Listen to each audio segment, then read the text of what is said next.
Hello, আসসালামু আলাইকুম। Welcome to my another blog. আজকে চলে আসলাম ড্যাফোডিল ইউনিভার্সিটির সামনে 8 নাম্বার গেটে। আমাদের আজকে একটা দাওয়াত ছিল। আমাদের বাসায় এক আন্টি আমাদের দাওয়াত দিয়েছে। তাদের ওইখানে রেস্টুরেন্ট, হোটেল এবং বিভিন্ন আরও আশেপাশে দোকান আছে। আন্টি ইনভাইট করছিল যে আজকে তাদের হোটেলে খাবার খাওয়ানোর জন্য, তাই আমাদের বাসায় সবাইকে দাওয়াত দিয়েছে। আমরা দুপুরবেলা ড্যাফোডিল 8 নাম্বার গেটে চলে এসেছি। এখানে জাহাঙ্গীরনগরের মতন বিভিন্ন আইটেমের খাবার পাওয়া যায়, বিভিন্ন ভর্তা, ভাজি, তারপর বিভিন্ন আইটেমের মাছ, গরু মাংস, জাল ফ্রাই, তারপরে বিভিন্ন আরও আনুষঙ্গিক।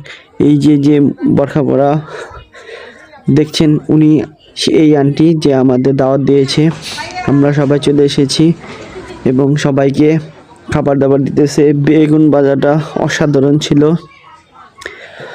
এবং আমরা জাহাঙ্গীরনগরে যে ভর্তা ভাত খাইতাম সেরকমই দেখতে। আসলে আমি মাঝখান থেকে কইছি আমি এগুলা খাই না, আমি পরে আমার জন্য সবাই দিছে রোস্ট, মুরগি পোলাও, তারপরে জাল ফ্রাই, হাঁসের গোস্ত, মুরগির গোস্ত, আরও বিভিন্ন আইটেম। আমরা সবাই খাওয়া দাওয়া করছি। খাওয়াটা অত্যন্ত সুস্বাদু ছিল এবং আশেপাশে ড্যাফোডিলের মানুষ খাওয়া দাওয়া শেষ করে চলে গেলাম। সবাইকে ধন্যবাদ। আল্লাহ হাফেজ।